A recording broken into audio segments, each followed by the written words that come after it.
So we are recording this meeting, and what everyone was looking at there was some of the videos from the startups here at the Rec Innovation Lab, the companies that they're starting, and everyone who joins our incubator program is able to make at least one sizzle reel commercial about their company.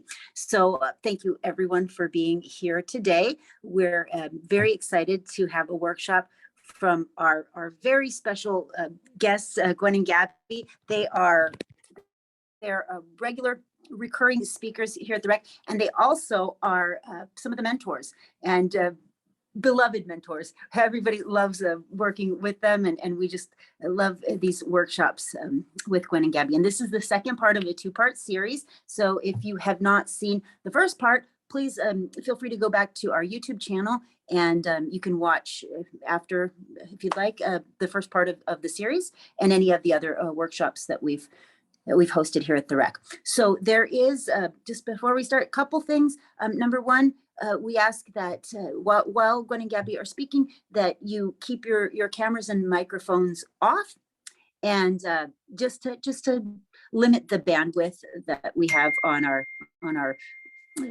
the platform. And if you do have a question, though, you can either put it in the chat, or you can turn on your camera and microphone so that we can see you and we can hear you.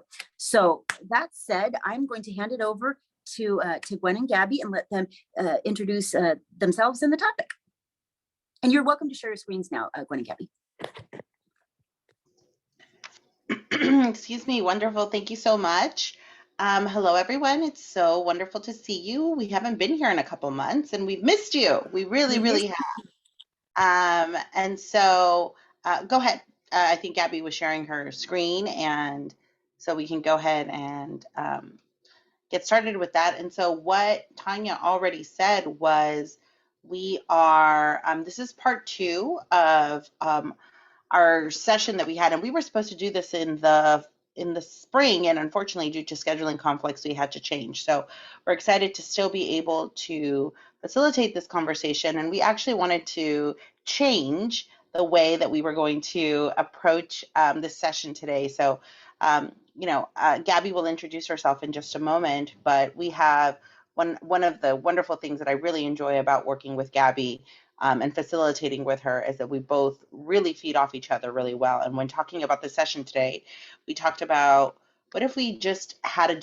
we approached it differently and engaged in more of a conversation and discussion, and really for you to have exercises where you would ask more questions around change versus us sitting here and telling you what changes and explaining another model to you. While we do plan to still do parts of that, please know that we are looking to have this be more of a conversation and more of your direct questions around understanding change and how it relates to you. So it's a little bit of in the moment that we're creating this, but we're excited to do that with you because ultimately that's a prime example of being agile, of being flexible and really just working through change. So I hand it over to Gaby. Oh, you're on mute, just to let you know. Okay, very good. Now I can see the light. All right, well, welcome everybody. Thank you so much for spending, what day is today? Wednesday evening with us. I know that you are, is it Wednesday or Thursday? Thursday, see, I'm telling you, Thursday. This week has gone so quickly. Thursday evening with us. It's always amazing, always a privilege and an honor to be here at the Rec and with all of you student founders or, in the process of becoming founders of your own company. It's always a thrill. And every time I watch those videos, I just want to buy those services and I want to start another company. And it's just pure magic. So thanks again for having us. So Gwen and I, we met professionally because one of the things that makes us a good professional dynamic duo is we both have a big passion for personal development, professional growth, human performance. And then so around those areas is where we focus our work and our companies. So let me see if this is working. So today we're going to talk about change. And this is a little bit of our official introduction.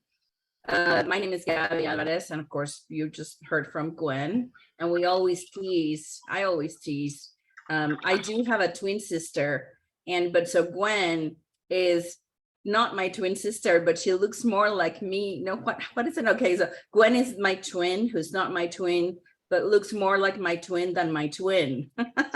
So anyway, we share a lot in common, and one of it is a passion of collaborating with great places like the Rec.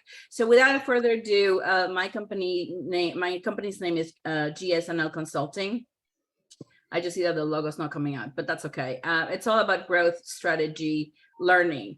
A lot of the clients that I work with always come to me with questions about change. So in a minute, we're going to give you an opportunity, and we're going to share what are some of these pressing things that companies and executives are working with today that have to do with change and managing team and influencing and motivating others to follow along with a change initiative. And I'm sure you as entrepreneurs go through that quite frequently.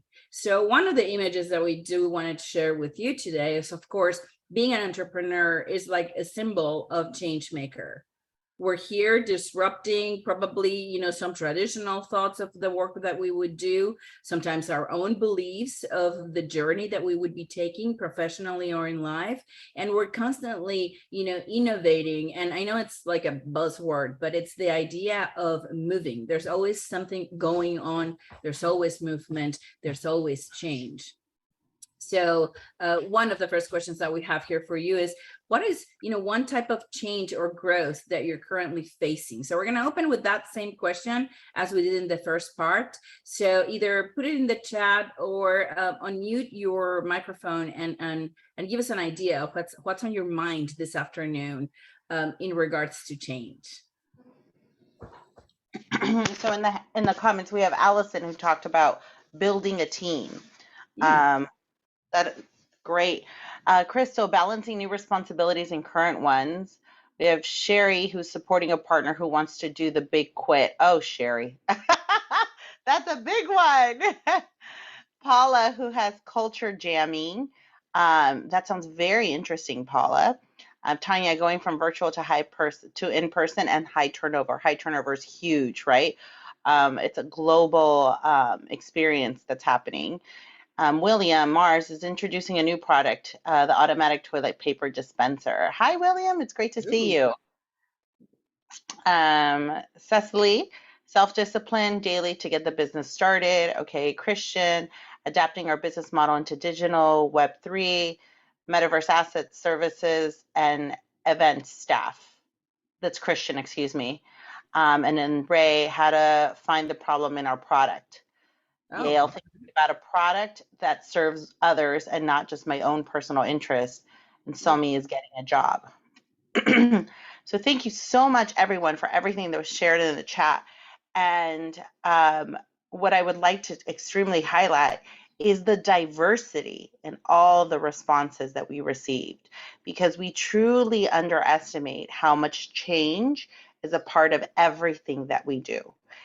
And we have anything from personal change, talking about dealing with your partner possibly wanting to quit or trying to find a job yourself, from anything to your direct product, what the problem is with your product, what your company is providing. So I think it's we really are looking to expand the way that you're looking at change from a professional business side to a personal people side as well. But really hone in on what that means as a change maker, as an entrepreneur, because as an entrepreneur, as a founder, you are looking to solve a problem. And so in finding a solution, you are going to be changing things. So it's a change maker from the get-go. All right. So all of these scenarios that are on the chat, and we're going to go back to those. We're not going to ignore them. Just give us a minute. We're going to go back to those scenarios, and I'm going to walk you through some very powerful coaching questions that have to do with personal change. So that's coming up in a minute. But what you are describing in the chat and where you're talking about has this commonality, right? We usually think, especially in entrepreneurship, we usually think that the road ahead looks like this: a super great paved straight road or semi-straight, but we could see the end, right? We think that we know where we're going, or we can see the end of the road, right? And usually what happens, is sometimes, a lot of the times, quite frequently, the road really looks like this. I mean, I wish like you can raise your hand or maybe react with your reactions in Zoom. How many of you can agree with this? Okay, I'm seeing some hands and claps, right? Yeah, usually the road ends up being all windy and very different. And sometimes it's unexpected. Sometimes we can see it. Sometimes we can see that it's about to change. And then we can plan for it and we can prevent it. But a lot of times we don't, right? We're coming out of a curve, and then all of a sudden there's another one that we might not have seen. So that's the idea when we talk to change is, okay, you know, it's that originally that's that reality when we think something's this way, and it ends up being like completely different. So one of the things that I heard in most of the comments, the commonality there is whatever the situation is, it is forcing us to do something different, right? It's forcing us to do something different, something that we might not have done before, or something that we might not have thought about before. And with that comes a lot of different emotions and thoughts. And, you know, that some of you might be like resisting making that decision. Some of you are like gung-ho, the more different, the merrier, right? So how do we then manage all of that and turn it into productive action? So just as a reminder, last time in the first part of this, and you'll get a deeper explanation when you go and revisit the first part. We're not going to spend a lot of time on this one, but it's the idea of all of the different emotions on the change curve. So when you see this image on your screen, based on the situations that some of you shared with us, or what you heard around that Gwen was talking, where do you think you are today in this change curve? If these are all of the different stages of change, where do you think you are? If you could put that in the chat, or Yeah. if you'd like to mute yourself and share with us, it'd be great to hear. Experiment, okay. Oh, Paula, and I remember that you had the culture jamming. Yes. Very Correct. interesting. Paula, would you like to share? I heard you unmute yourself. Yeah, no, I was just going to say, along with culture jamming and that experimental phase, it's really being open to approaching things in a very different way and not trying to model on what has been successful for others. So, yes, really just brand new. One thing change will bring is something new. Great. Thank you for sharing, Paula. I see a lot of experiment in the chat. A lot of people who are in pretty much the experiment decision, which is admirable. And I wonder if it speaks to also the audience that we're talking to, that you are naturally also much more open and receptive to change because you're drivers of change. And the other part of that as well, that's great to acknowledge about yourself.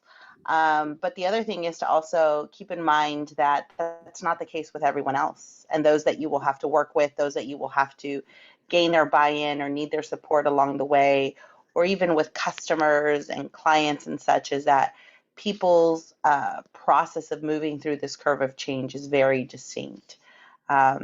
So let's see. Matt, you're at depression. Would you like to share a little bit about that one?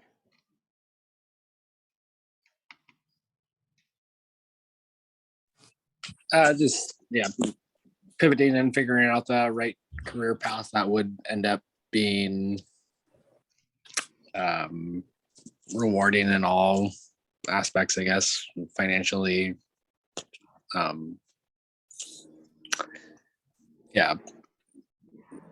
Financially rewarding, also rewarding for giving back to the community and having purpose, I guess. Yeah. And I wonder, Matt, can I ask, so on this, I don't recall exactly what your changes. It sounds like it's something career related. And so I wonder, on this curve, do you feel like you've moved around, like maybe you've advanced at one point and then regress, or I'm just curious of your journey.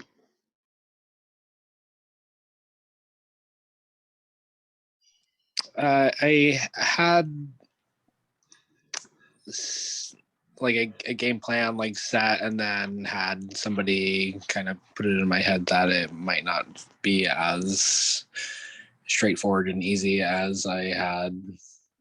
Like I started off very excited, and then someone kind of put a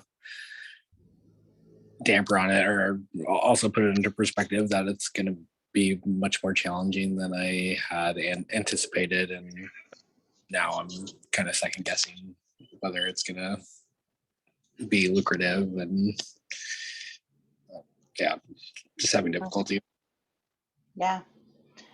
And so, just to highlight with this, so Matt himself, right, experienced enthusiasm, was energized, had made a decision, had probably educated himself, and even he, like, for something for himself, it sounds like he moves throughout the change curve. So that's another part to acknowledge, is what when you're moving throughout it, know where you are, because where you are is also going to influence how others are around you, especially if you're talking about with your business, with whatever it is that you offer and such. So we need to bring people along, especially when we're asking people to change so much, and understand their resistance and our own resistance, where it's coming from, because that's what's going to help you to move along in this process. So it's a journey, know that. Gaby, I don't know if you have anything else to add. Oh my goodness, I have so much to add. Yes, of course. You know me, I always have something to say. Yes, so the change curve, it's a good model to just let us go and walk through the different emotions of going through change, right? And these emotions could, come and go, come and go. It's not a linear process, just like that curve, driving and finding that there's another one and another one. So hang in there, right? You'll go through these emotions. And so the tool that we're going to see right now is how do I get out, or how do I move from some of these stages of change into usually integration is when the ultimate outcome of this change curve is when I've made peace with the idea that something will be different, whatever that is, and whatever the impact is. And then I'm moving into decision and more creation and integration, right? And sometimes it takes a while to get there. Sometimes it happens, earlier, depending on what it is. So from all of the situations that we talked about in the chat, let me give you, does everybody have pen and paper? We're going to do an exercise right now. You didn't think I was going to give you homework, huh? It's classwork. Good. Classwork. We're still in class. A nice, okay, something's going on in the chat. Let me see. So, Oh, I think people are just saying yes. Okay, good. And Tanya, you're crawled out of depression finally and are working towards decision. Great, finally hopeful again. That is so powerful. You want to share a couple of nuggets? What did you do to get out of that stage? So it was a lot of work getting out of there. We just worked on our operations manuals, on our systems, on our processes and procedures, getting them right, learning from our mistakes and finally implementing them. And now we're starting to see some some positive changes. So getting out of there. Good. Absolutely. So here are 4 questions that traditionally have helped a lot of our clients move through this curve and move through the different stages of the curve. And this is what the change that we're making today in the second part is a lot of the times we focus on change on a team level, organizational level. And of course, those are important. The big motivator, the big determination of success going through this curve and eventually implementing the change comes from within, right? The more I work with managing change myself, then I can lead it. So here are 4 coaching questions for you, and then I'm happy to share the handout afterwards. But so if you have a piece of paper like this, you're going to make a quadrant, right? Like, I know that everybody knows, so it looks a little bit like this, right? So very simple. So at the top, here's, and we can do that. Anybody can be free to share, or you can just do it in, do some introspection, and then we'll share the experience itself. So at the top of your page, whatever change you have in your mind, some of you already shared your situation, getting a new job, planning the big quit, culture jamming, some of those, define what is it, what is that change. So at the top of your page is like the activity, right? If I do, or if I don't do, I'll show it to you in a second. And then what wouldn't?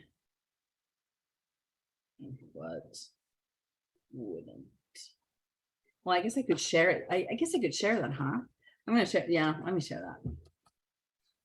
Okay, hold on. I'm gonna change my share. So that way we can actually talk about it. Give me just a second.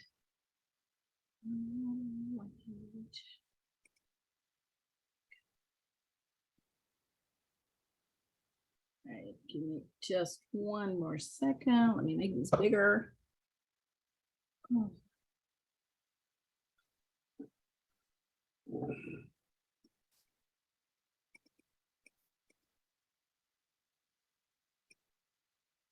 Okay, here comes the tool. Ready? There we go. I'm keeping you in suspense over here. All right, so it looks like this. That's prettier than my manually made notebook page. So you have the quadrants, and here's some really powerful questions to reflect on at any of these stages in the change curve that can compel us then to action or to make a different decision, right? So on the first quadrant, and you answer them in order. So question number 1 at the top, as I said, if you can, let's try to do at least a draft of that exercise today. So you, at the end of our time today, you have something tangible for reflection and for action as we leave this workshop today. So at the top is, if I do, what's the activity? Either quit my job, get a new job. What were some of the other examples, Gwen? Get more money. If I, one was moving to web, to the digital. Another one was going back to person. Whatever that change, whatever adapting our business to model into digital. If I practice self-discipline, exactly. I am balancing new responsibilities and current ones. So all sorts of different ones. Perfect. So whatever is yours, write it there. If I do, and then name the activity or the behavior. And then right next to it, if I don't, and it is the same behavior, right? The same behavior of activity. If I don't quit, if I don't get the job, if I don't move to digital, you get the idea. Yes? Ready to go? Yeah. Okay. On the left side of the quadrant, you have like the consequences, right? So what would happen? And then at the bottom is what wouldn't happen. This exercise sometimes is like a tongue twister. But then you need to reflect. So if I do, let's say for the sake of the example, we're going to choose if I quit my job. If I quit my job, my first question is, what would happen if I did make this change? What would happen if I quit my job? And what are some of the ideas that come to your mind, right? So what we're trying to get is our mindset to start thinking, how do I prepare for this? What would happen if I actually do this activity? So, well, I mean, I might not have another job. I don't mean to brainstorm for you that has that particular activity, but what are some of the things that would happen? I would be happier. I don't know, I'm making this up as I go because I don't have that challenge right now, but you get the idea. So then you have a list of those possibilities. Then number 2 is, well, what wouldn't happen if I did quit my job? What would not happen? Well, I might never grow.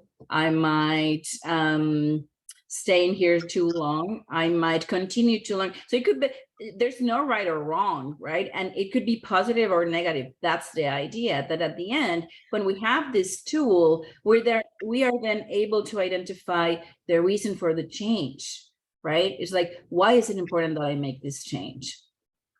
So question number 3 is, what would happen if you didn't make this change, which is similar to number 2, but it's a very different question, right? What would happen if you did not take the action? What are the consequences of not taking the action? And then number 4 is, what wouldn't happen if I didn't make this change, which that's the tongue twister here. But if you think about it, it's like, what wouldn't happen if I didn't make this change? Our first reaction is like, well, nothing, you know, nothing would happen. But is it really nothing? Or status quo, I don't have to worry about it. Do you really not have to worry about it? So this is really digging deeper into that openness mindset that can help us move from these points. So Matt, when you were describing a little bit of your challenge and second guessing things, answering some of these questions, or actually the 4 questions, can give you some insight of like, okay, people are telling me this. How much of this feedback serves me today? How much of this feedback is really true? How much of that can really compel me to action? And how much of that I can just leave over there and say, okay, I'm still going to try it, because this exercise of introspection and reflection gives me enough information that the change will ultimately, while painful and hard, ultimately will give me the outcome or the result that I'm looking for. What are some thoughts or reactions of using something like this?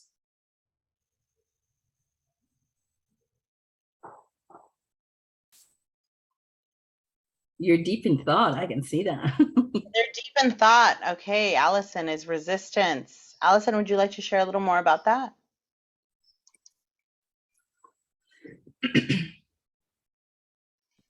Yeah, so a lot of my activity has to do with resistance, and if I'm not if I'm staying in my comfort zone and I don't make that change, then you know, I don't know. So it's hard for me to fill out if I didn't make this change part, because it's like that's where I'm at and I'm comfortable here. So it's hard for me to like fill that part out, I guess. No, it's like it's where I am, so I guess I could describe it, but physically writing out, I'm feeling some resistance. So that's a very good sign. It's a great when you observation, write on the part, if I did make this change, I have no resistance. It's all just coming out. So I thought that was kind of interesting. Yeah, and so listen to your reaction. That's a gut reaction telling you that whatever information is there is so important. You're not going there just yet. So be patient with yourself, right? Be patient with yourself and just give it a try. Make it up. Like, okay, if you don't know, well, here's my coaching question. What if you did know? Make it up. Because, you know, then you'll find information even in that, you know, and as you're resisting that, that's a good indication that there's good information in there. Really good. Thanks for sharing. That's very powerful. Very powerful. Tanya, I'm going to drop the, Gwen, keep going. I'm going to drop the document in the chat. Great. Sherry, you have your hand raised. Oh yeah, I was just gonna, we were on if I don't move forward, what would happen? I put possibly deeper depression on that curve, strained relationships, regret, retaliation against, I don't know how to say structures or the rules, yeah, rules. basically the rules. Yeah. Thanks, Crystal. Yeah. Thank you so much for sharing that and sharing how there's very deep emotions that are part of it, right? Aside from like possibly whatever it may be of, you know, I won't make more money. And we continue to use the example of career, right? But it could be many other things, but it could be something like I won't make more money. But then the other part is like, how does that make me feel? What are the emotions that go with that? So the very powerful thing about this exercise is that it's forcing you to practice self-reflection. And for any of you who have attended any of Gaby and mine's workshops, we continuously bring self-reflection into every topic that we talk about, because it is one of the most rewarding practices that you can bring into your day-to-day. And it is available. You can do it in anything that you do. See, we're talking about it in change. We talk about it with emotional intelligence. We talk about it with leadership. We talk about it with all different topics.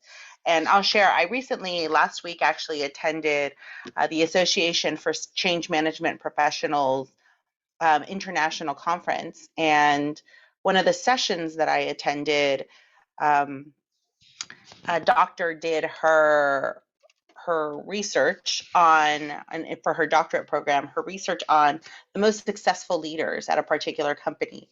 And so wanted to know what behaviors these high performers continue to do. And what was so incredibly interesting was that they all practice the best kind of self-reflection. First of all, they practice self-reflection, but then there's a way of, through your process of self-reflection, is it truly meaningful? Are you really like working and understanding what's underneath those things? So for example, for Allison, you could practice the self-reflection exercise and not be patient with yourself and go there to understand those answers for that area where you felt resistance. And you could stop there, but where you would have the best growth and the most, and get the most reward from your self-reflection practice is to dig and be patient for when you get those other answers, because that's when you are really understanding yourself more, have much more reasonable expectations of yourself, of where you are not, and what you can bring. So I share that also to think about it as founders, how there's this element of leadership, this element of driving change, and this practice of self-reflection, while difficult, can be brought into, can be an everyday practice, and really helps you feel and perform better. Well said. Very well said. What other questions or comments come to your mind as you work through some of these questions?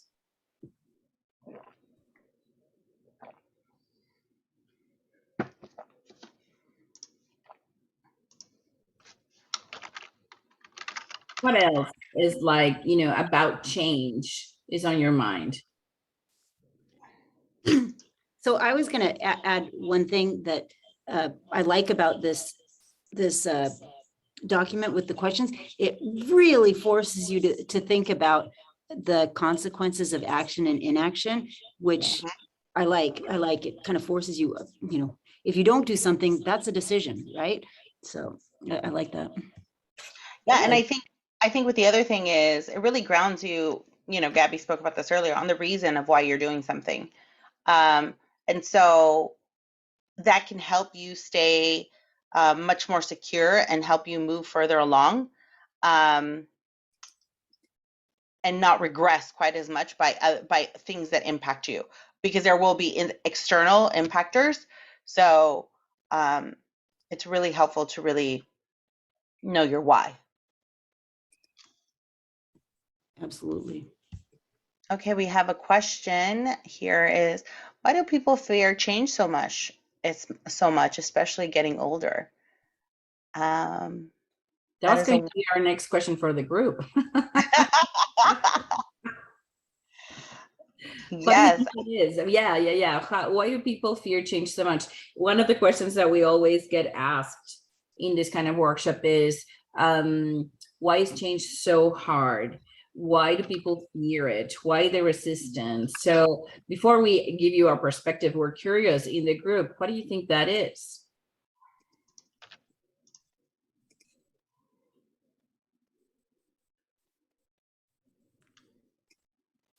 Can you share the document link with me?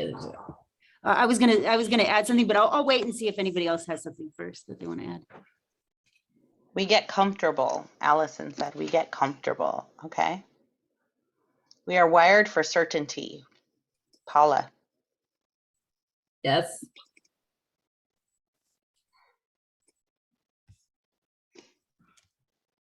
The unknown is scary.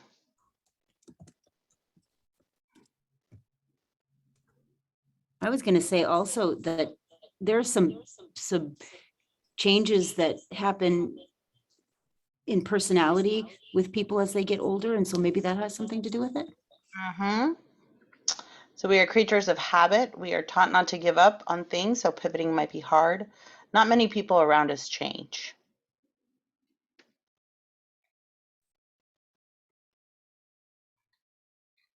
Crystal, that's a really good. All of these are amazing insights. Crystal, that is a really thoughtful one. Like we are programmer. We're taught not to give up.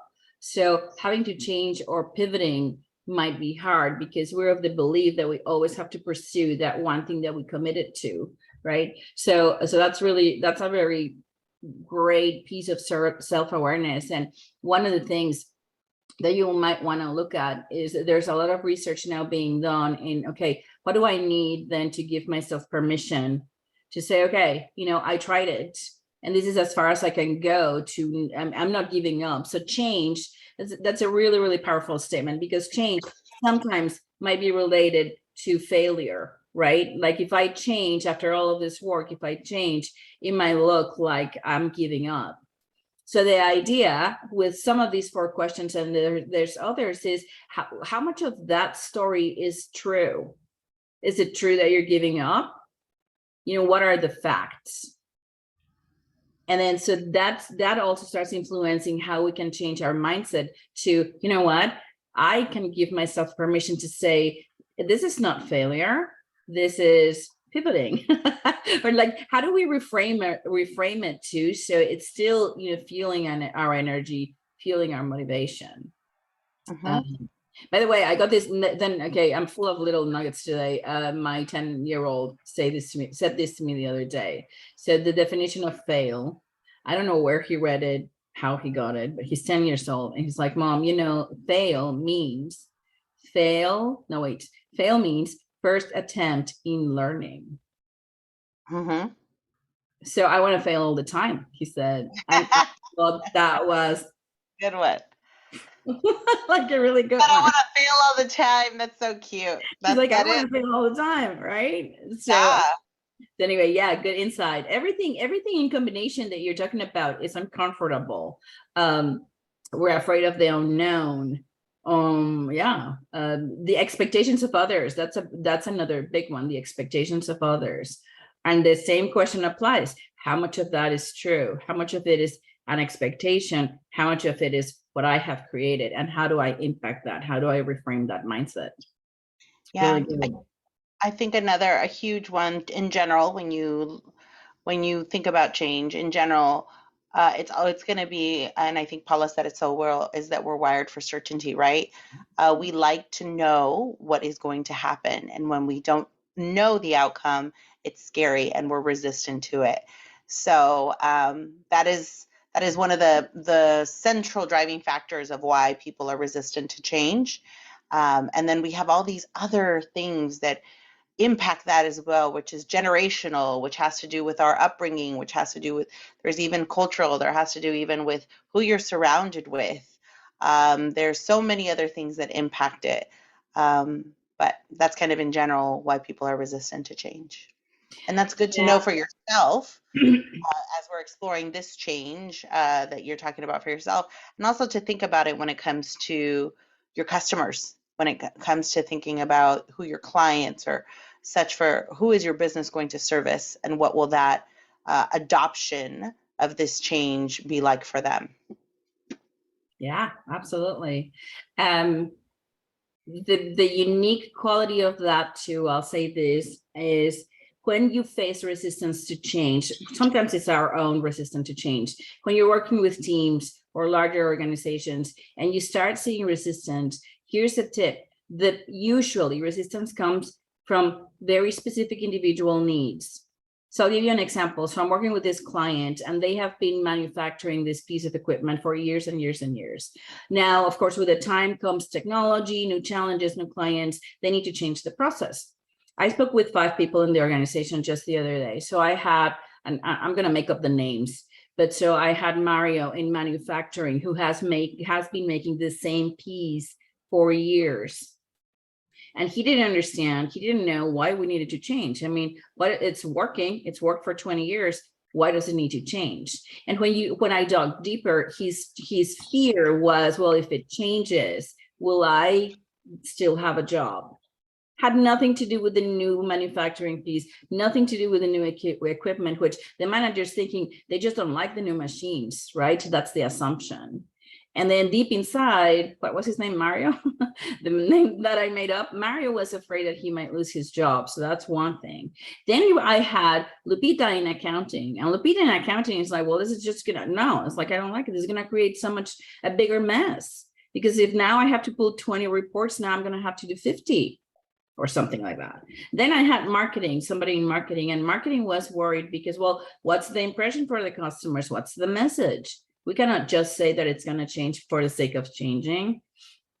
Then I had one more person, and the other person was worried about, well, we're not trained. We're not trained in a new process. So we need to change, but we don't know how.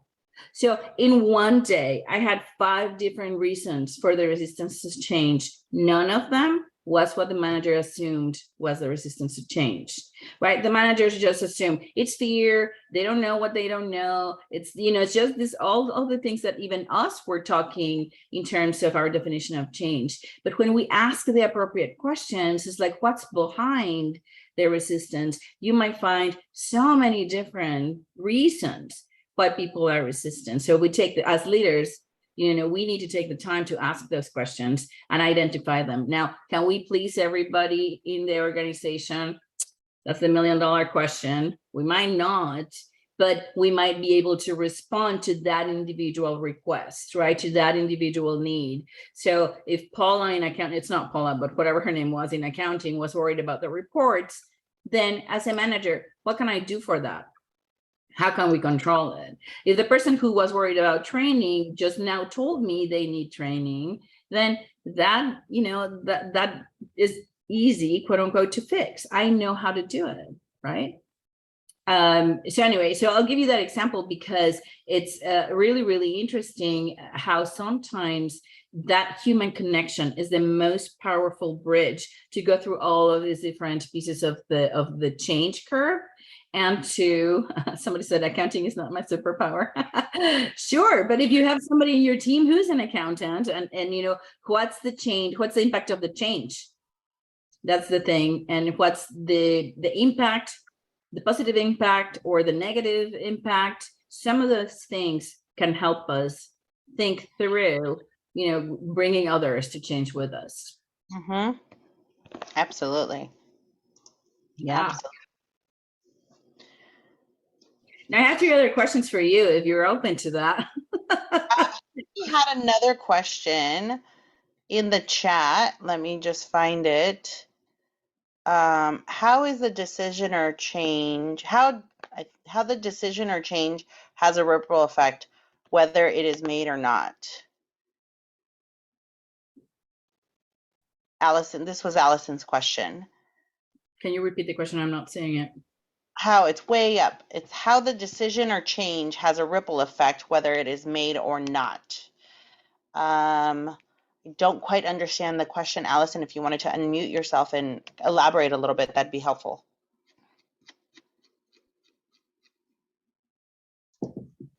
Just as far as the impact of the change goes, like if you change something or make a decision to change something, it's going to have a ripple effect. And what's the ripple effect going to look like if you don't, like there's, I forgot what the question was, what she asked us to type in the chat. So I just kind of like lost it. I got lost in the discussion, but it's fine.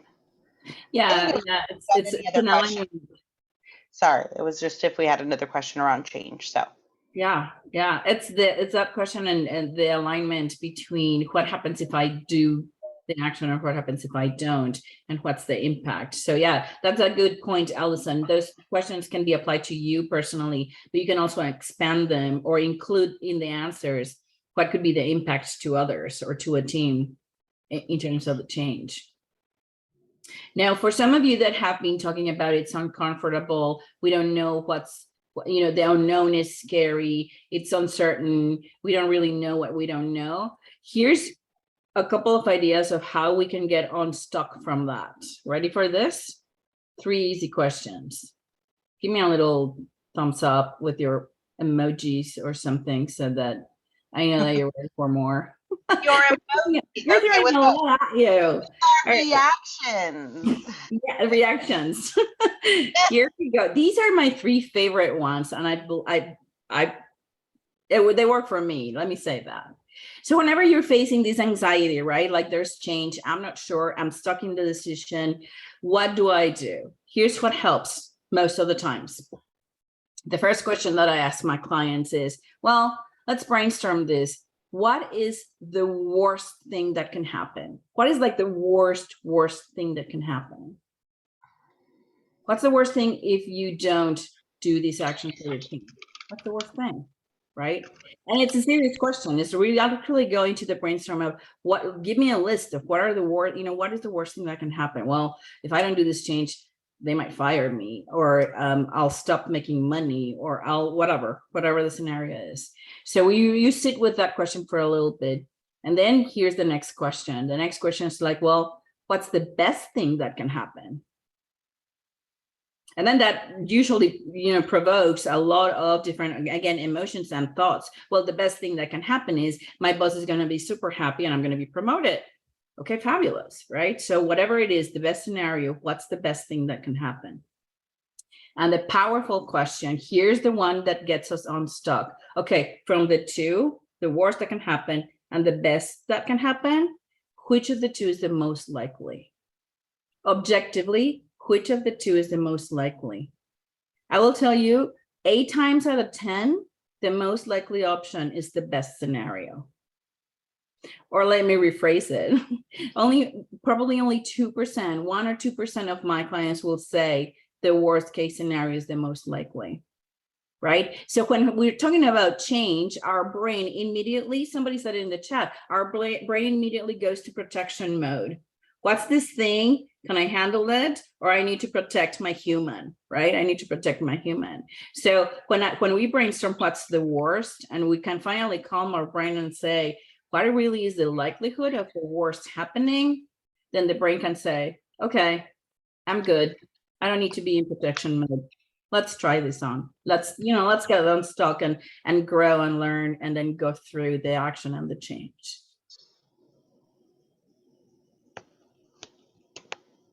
Wonderful. I like those questions. They're very good. And once again, I'm just going to keep saying it, self-reflection, keep practicing it. We are the preachers of it.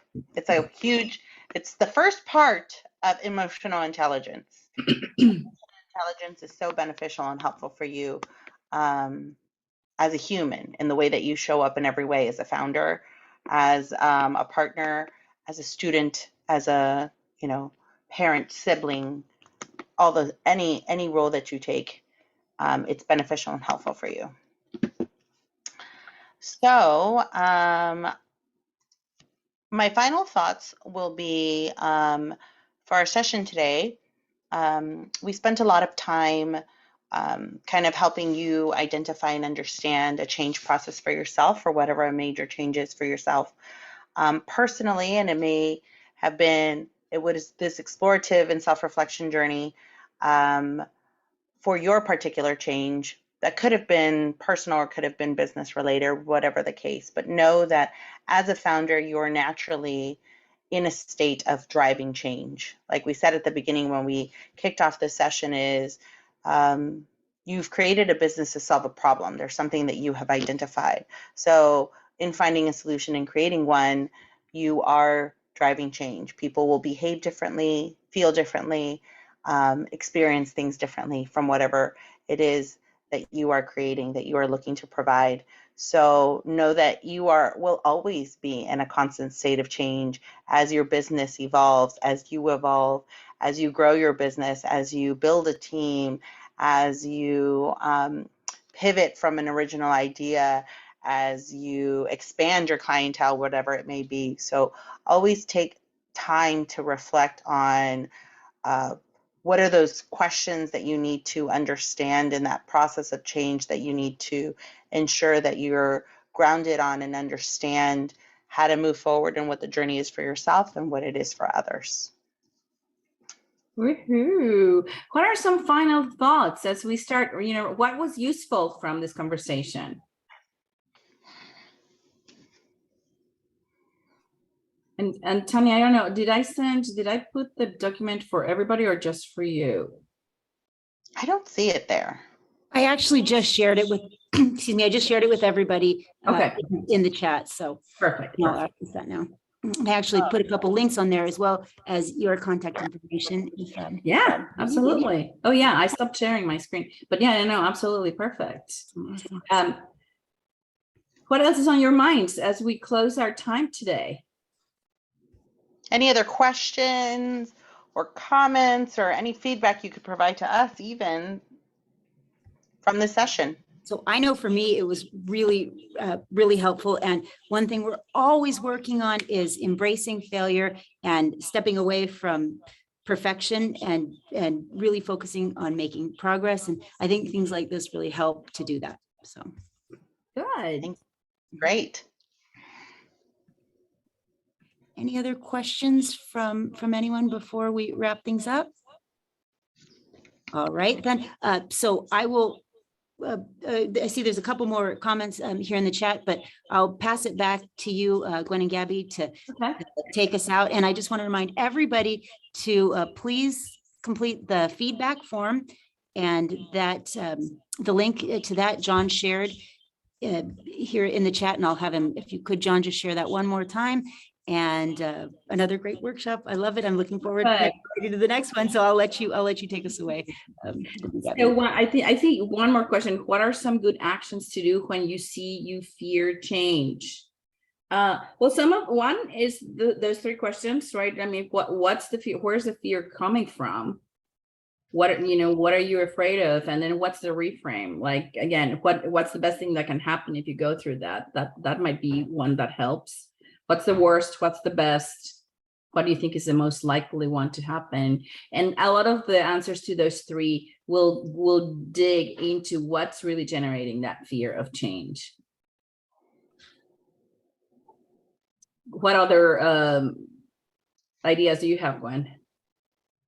In terms, I think when you are, so you are the person who's going to know you best. So the practice, any form of self-reflection will be in, whether it's those three questions or even practicing of going through the grid. But it's a matter of understanding yourself and also understanding what is triggering that fear as well. So you then know how to manage yourself through that. I would say don't seek it out externally, seek it internally. That's where you're truly going to find the answer, and that's where it's the hardest to do that. Sure, because you know what I mean, as you go through the process of the at least the 4 questions that we shared today, when you think in terms of fear, is it really fear, or am I assuming something? A lot of the times it's another, I mean, it's, a lot of it is like self-awareness, and of course sometimes working with a mentor, working with a coach, who can help you through the change, who can help you through the fear, and asking yourself the question again of what is it really fear, or is it an assumption? A lot of times I find people that say that are fear of change, they might be fearing reactions of others, but those reactions are my own assumptions of how somebody's going to react, right? My own guilt, my own assumption of how somebody's going to react, and the thing there is like, it's an assumption. So again, we have other tools to help you with the process of, okay, how do we tackle that assumption? Is it really what's going to happen? Or what are other scenarios? What's another lens? If this wasn't fear, what would it be?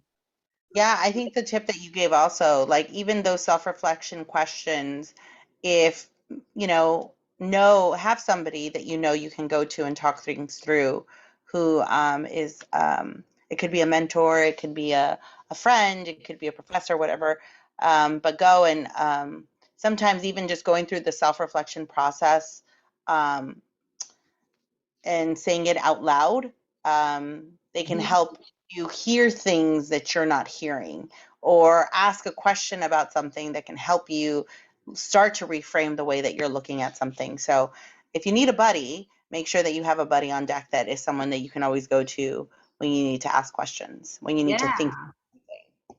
Absolutely. So a couple of comments to wrap up. We have the best takeaway is the best scenario is the most likely option. Usually, yes. Yes.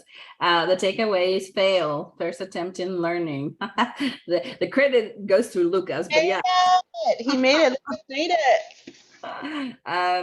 Often sharing things out loud with another person helps make the problem seem smaller. Absolutely. Absolutely. The change curve was good. The visual of the change curve is good. It is a process. Yes, it's a process, and honor all of those emotions. It's all part of learning. Absolutely. And I don't know if there's anything else that's new. Thank you for the time of reflection, and yeah. Awesome. So once again, thank you so much, Gwen and Gabby. Everyone, please do complete that workshop, and you can access the recording of this workshop on our Rec YouTube channel. And we have a few more workshops coming up this summer. We'd love it if you came to some of them. So take a look and see what's coming up and sign up for those. And thank you again, everyone, for coming. We are on campus here at the Rec today, but we are going to be logging off of Zoom. So if you're on campus, we'll see you at the Rec. If not, we'll see you at the next one. We'll see you at the next one. Thanks for having a virtual today, by the way. Thanks for the accommodation. Thank you so much. Thank you, everyone. Take care. Have a great Thursday. Bye, everybody. Take care. Bye.